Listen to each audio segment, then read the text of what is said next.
sa lahat, sa pamilya ni Ate. Unang-una sa pamilya ni Kuya Lito. Sana matanggap nila kung ano nangyari kay Kuya Lito at kung ano man yung mga pangyayari na hindi maganda at maganda. Yung hindi maganda, sana kalimutan na natin pagka wala na sa Kuya Lito. Isipin na lang natin yung mga happy moments na nagsama-sama sila. Tapos, sa mga kapatid ko naman, sana itigil na natin kung ano man yung mga hindi pa nakakaunawaan, especially sa nangyari kay Kuya Lito.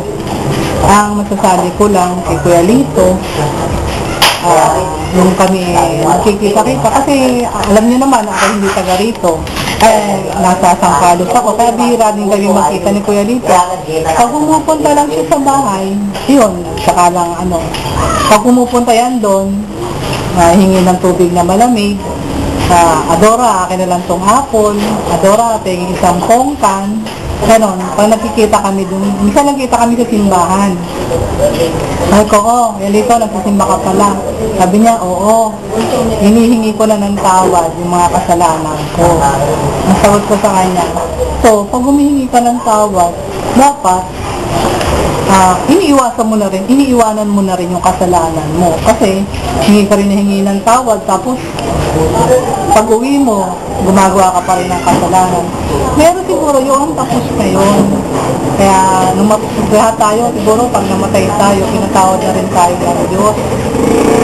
Yun ang ko kay Kuya Lito.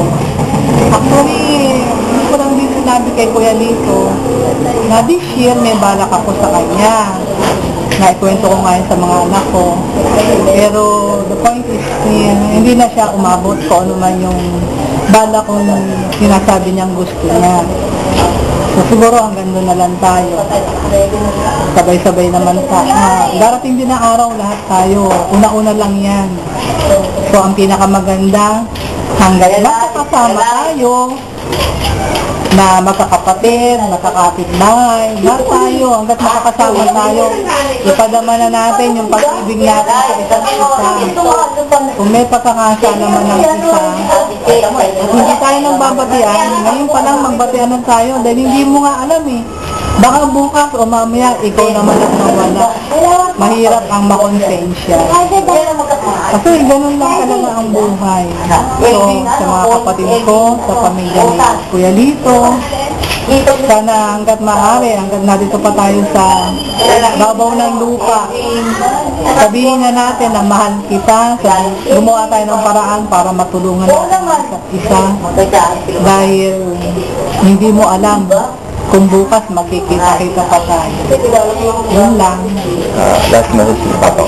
Last message kay Kuya Lito. Alam ko, Kuya Lito, siguro napatawad na rin siya. Lahat naman tayo walang perfect. May pagkakasala, bawat isa. Pero ngayon wala ka na, siguro. Napatawad na rin ang Panginoon. Sana, kapiling mo na siya. May you rest in peace. Salamat. At kaya mo, pagka yung kahit wala mo namin kababayaan yan, basta lumapit lang sila at may kailangan sila. Nandito lang kami lagi. Yun lang masasabi ko. Sana rest in peace ka na rin. At kasama ka na ni Lord sa taas. Siguro na dyan na yung namimit mo na yung mga matatanda natin, ang nanay at lola. Ikamusta mo na lang kami. Paalam na lang sa'yo. Siguro makikita-kita rin tayo pagdating na. So, paalam na lang sa'yo, Kuya Lito. At sana nga, matahimik ka na kung saan ka man naroon.